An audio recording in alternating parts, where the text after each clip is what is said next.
Halo Online, a project that was canceled back in 2016 by Microsoft, being developed by a Russian game developer. It was going to be a free-to-play version of essentially Halo 3 for PC players. You'd be able to get online, play against other players, kill each other in TDM and all the cool classic game modes, and it was canceled. The reason stated that Microsoft couldn't decide what to do with the game or franchise. I don't really understand the reason, but for whatever reason, it was canceled, and the developers made the game files available to the modding community. And so a team called ElDewrito basically took over modding this game and getting it up to snuff and getting it working. And recently, the 0.6 version of the mod has come out, and it's good. It's stable. It's got good performance. The netcode seems okay for the most part, and there's people playing it right now. It is probably one of the most modern and best versions of a multiplayer Halo game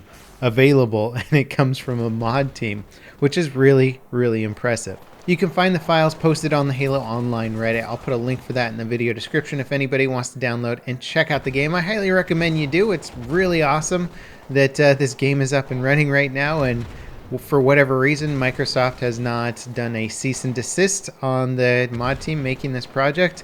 And I think Microsoft, if anything, could learn from the success of this and see that people actually do, PC players actually want a good Halo game on the platform. I feel like they looked at the Halo 5 Forge attempt on Windows 10 as like a clear sign that PC gamers didn't want a Halo game on PC. And the problem was that that game was so poorly supported and behind so many weird restrictions. It had crappy frame capping and just bad input.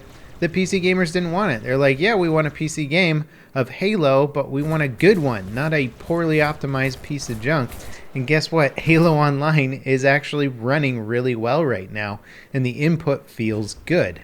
Now, if you're a console gamer or you really just don't know what the history of Halo on PC is or all the drama and issues behind it, it's a pretty raw subject for a lot of PC gamers out there. Back in 1999, Steve Jobs announced Halo as, I think it was a Mac exclusive, at least for a while, at the Mac Expo. And then Microsoft was like, hey, this game is the most hyped thing ever. It looks like it's going to be the future of all gaming. Here's a mountain of cash, Bungie. Come make your game exclusively for the Xbox. Which is insane that Microsoft wasn't like, hey, make it for the Xbox and PC. You know, probably one of the biggest mistakes Microsoft's ever made, and they established it as a console exclusive to launch their console platform, which it did really well, but after that, PC gamers were pretty raw. They're like, you know what, this game was supposed to be for us, we wanted to play it, and we don't have a version of it. So eventually, they did a port of it on a PC, and the port was decent, but it was pretty old for its time. I mean, I still have my old install disk for it, and it was just never quite supported as well as the console versions of things were supported. And they're always getting the versions later. Halo 2 came out on PC years after it came out on console, and so PC players were always just kind of like pissed off that everything was coming to the platform late and just never as supported quite as well. So here's Halo 3 again, years after it came out on console, but it's running pretty well, and PC gamers like myself who enjoy the Halo experience because it is a really fun game, it's got good gameplay behind it, finally have an opportunity to experience it on a platform that we enjoy playing on. Now, at the moment, this version of the mod is 0.6, which means that, you know, it's still not a feature-complete mod, and I noticed some audio cues and hit confirmation stuff aren't in the game from the console version yet, so sometimes you'll get a kill and not realize you got a kill. But other than that, it's actually running pretty darn well. There's a few little funky UI elements that pop up here and there, and the menu system and all that kind of stuff has still got console controller buttons listed on there, and you have to use the arrow keys sometimes to navigate the menu system.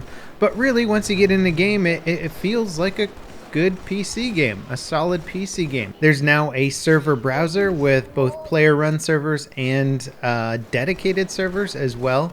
There's a stat tracking system. There's unlocks and stuff, I believe, that you can get in the game. Certain players have different cosmetic stuff applied to them. So, I mean, it's really got a lot of the cool base features you would expect from a fully fledged online multiplayer game, yet it's being developed by a mod team. And I guess they've said that Microsoft just isn't interested in what the PC community is doing with the Halo mod, and that's why they haven't sent a cease and desist order to the mod team to stop this and cut it out. They certainly have the power to do so. They have the rights to do so because it's obviously just a Halo 3 game being ported to the PC by an unofficial publisher or not through Microsoft's license. And so it's hard to say what the future of this game is going to be, especially if Microsoft makes a big push towards a new Halo game on PC. They might want to kill this one and drive attention towards theirs. But maybe that's just a sign that Microsoft isn't interested in pushing their game for the PC platform. Maybe they really did take Halo 5 Forge on PC as a sign that PC gamers don't want a game, and they've made up their mind that it's not worth it. And it does sound like something that a big publisher would do, or just really not have a good idea of what actual gamers want or how to make a game properly optimized for PC that PC gamers will enjoy. But the mod team certainly does. So again, I highly recommend checking it out. It is, again, 100% free. The installation is a little, I wouldn't say janky, but you basically just unzip the game files into a folder, and put that folder on your desktop or whatever, and then launch it from there. So it doesn't have as much of a traditional installation method, but it works just fine. Now, I did check out the ElDewrito website, the modders who are making this game, and they're pretty communicative. They talk about what they're working on, the processes that they're going through for bug hunting and